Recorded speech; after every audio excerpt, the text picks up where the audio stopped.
Hello दोस्तों, आज हम एक हॉरर कहानी लेकर आए हैं। वीडियो में जो भी गलती हो माफ़ कर दीजिएगा।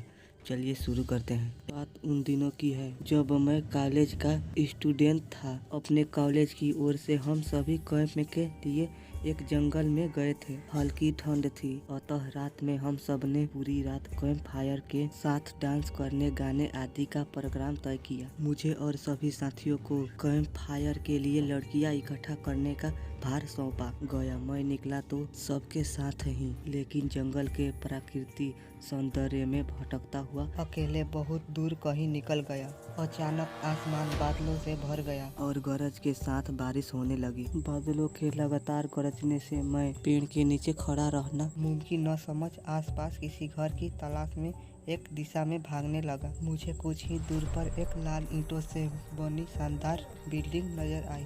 बिल्डिंग रोशनी से पूरी नहाई हुई थी और उसमें ढेर सारे लोग हैं, ऐसा दूर से ही लग रहा था। मैं तेजी से भागते हुए उस बिल्डिंग में जा घुसा और सामने से आती हुई एक खूबसूरत नर्स से टकराते टकराते बचे। नर्स ने मुझे घूर कर देखते हुए कहा, बहुत अधिक भीग गए हो, सर्दी लग जाएगी। उधर बाईं ओर एक स्टोर रूम है, वहाँ जाकर जो भी मिले उससे कहना सिस्टर जूलिया ने दूसरे सूखे और साफ कपड़े मुझे देने को कहा है, वह तुम्हें कपड़े दे देगा। मैं हक्का बक्का मुंह फाड़ सिस्टर जूलिया को देखता रहा। मुझे एकदम से यह समझ नहीं आया कि मैं क्या करूं। मेरी स्थिति देखकर सिस्टर जूलिया खिलखिलाकर हंस पड़ी और बोली, पहले तो तुम अपना मुंह बंद करो, वरना मुंह में मच्छर घुस जाएंगे, और अब जाकर वैसा ही करो जैसा मैंने कहा है। मैं हल्के से हाँ में सर हिलाया। सिस्टर की बताई दिशा में जाने को मुड़ गया। अभी कुछ 10 कदम ही चला होऊंगा कि मेरे कंधे पर किसी ने हाथ रखा। मैं चौंक कर पीछे मुड़ा और अपने सामने आर्मी की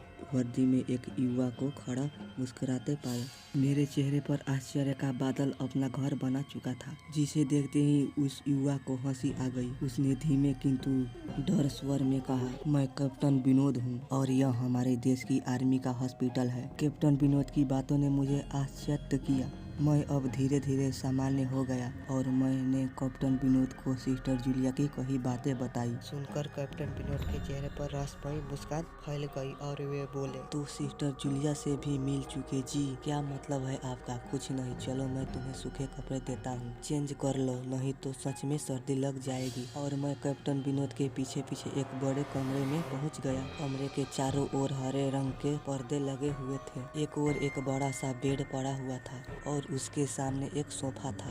बीच में एक टेबल था जिस पर 2 गिलास, एक बड़ी बोतल ब्रांडी की और एक या 2 पत्रिकाएं पड़ी हुई थी। कमरे के एक कोने में एक बड़ी सी अलमारी थी, जिसमें से कैप्टन विनोद ने एक आसमानी रंग का कुर्ता पैजामा निकालकर मुझे दिया और कमरे से लगे बाथरूम की ओर इशारा किया। मैं बाथरूम से कपड़े चेंज करके जैसे ही निकलने लगा, मेरी नजर बाथरूम की एक दीवार पर पड़ी। वह खून के छींटों से भरी हुई थी। यह देखकर मैं घबरा गया और जल्दी से बाहर निकलने को मुड़ा कि बाथरूम से लगे आईने में खुद को ही देखकर चौंक गया। आईने में मेरा पूरा शरीर तो नजर आ रहा था, लेकिन मेरे शरीर पर से मेरा सर गायब था। अब मुझे डर लगने लगा और मैं हड़बड़ाकर बाथरूम से निकल गया। मुझे इस तरह बाहर निकलते देख कैप्टन विनोद ने हंसकर पूछा, क्या हुआ? अरे हाँ, तुमने तो अब तक मुझे अपना नाम ही नहीं बताया। कहाँ जाओगे? बाहर बहुत तेज बारिश हो रही है, लेकिन तुम जाना क्यों चाहने लगे? अचानक यह मैं समझ नहीं पा रहा हूँ। कैप्टन विनोद, आपकी बाथरूम की एक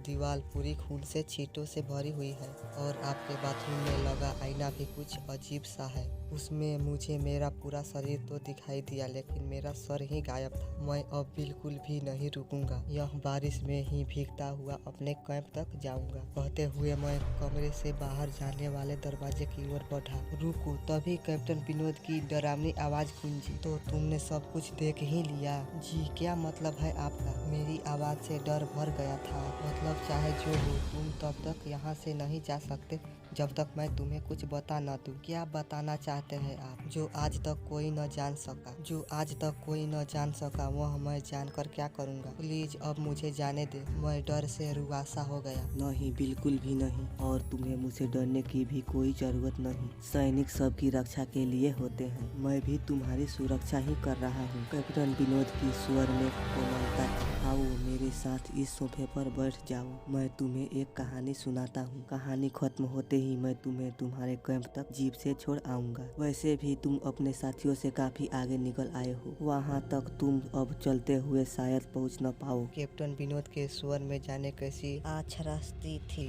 मैं जाकर उनके बगल में बैठ गया। कैप्टन विनोद ने कहना शुरू किया, दुश्मनों ने धोखे से हमारे अस्पताल को अपना निशाना बनाया। दुश्मन देश के 2 सैनिक हमारे सैनिक के वेश में हमारे ही घायल सैनिक को लेकर आए। वह घायल था और हमारे देश की सेना ने उसे बहुत ढूंढा लेकिन नहीं मिला था। शायद साजिश के तहत उसे घायल होते ही घुसपैठियों ने कहीं छुपा दिया था। अचानक अपने खोए सैनिक को अपने हॉस्पिटल में पा सभी खुश हो गए और बिना अधिक पड़ताल किए हॉस्पिटल के गेस्ट रूम में घायल को लेकर आने वाले 6 वेशधारियों को ठहरने की इजाजत दे दी गई। अभी उन सैनिकों का इलाज चल ही रहा था कि जोरों का ब्लास्ट हुआ और पूरा हॉस्पिटल एक पल में खंडहर में तब्दील हो गया। लेकिन हॉस्पिटल तो अपनी शानदार स्थिति में खड़ा है। मेरी बातों को अनसुना कर कैप्टन विनोद ने अपनी बात जारी रखी। कोई नहीं बचा उस ब्लास्ट में। दीवार पर पड़े उनके छींटे भी उसी ब्लास्ट के मारे गए हॉस्पिटल के कर्मचारियों के हैं। हाँ, पर यह हॉस्पिटल तो मुझे खंडहर नहीं दिखता। जवाब में कैप्टन विनोद के चेहरे पर रहस्यमयी भरी मुस्कान फैल गई और उसका चेहरा अजीब से भावों में भर गया। मैं उनके चेहरे को देखकर अंदर से दहल गया। फिर भी मैंने हिम्मत करके पूछा, आप उस ब्लास्ट में बच कैसे गए? सुनते ही कैप्टन विनोद ठहाका लगाकर हंस पड़े और मुझ पर एक भरपूर नजर डालते हुए कहा, यह कहानी आज से मात्र 10 वर्ष पहले की है और मैं तो आज से 50 वर्ष पहले मर चुका हूँ। इसके आगे उन्होंने क्या कहा मुझे कुछ नहीं मालूम। चेहरे पर गीलेपन का एहसास जब काफी हुआ तो मैं जैसे नींद से जागा। मुझे घेरे हुए मेरे सभी सहपाठी और टीचर खड़े थे। मेरे आँख खोलते ही मेरे सर ने कहा, थैंक्स गॉड तुम्हें होश आ गया। तो क्या मैं बेहोश था? हाँ, तुम जंगल में जाने कहाँ भटक गए थे। जब सभी लौट आए और तुम नहीं आए तो हम सभी मिलकर तुम्हें ढूंढने निकले। काफी दूर जाने के बाद हमने एक जीप आती दिखाई दी जिसमें एक आर्मी मैन तुम्हें पीछे की सीट पर सुलाए हुए हमारे कैंप को ढूंढते हुए आ रहे थे। उन्होंने हम सबको भी अपनी जीप पर बिठाया और कैंप तक छोड़ा। मैंने सबको उधर चलने को कहा जिधर से सबने जीप आती देखी थी। पहले तो सर तैयार नहीं हुए लेकिन मेरे बहुत कहने पर वे राजी हो गए। सुबह होते ही हम उधर की ओर गए। मैं उस जगह पर पहुंचकर गहरे आश्चर्य में डूब गया। वहाँ एक अर्ध जला खंडहर था जिसके एक टूटे पत्थर पर लिखा था आर्मी हॉस्पिटल।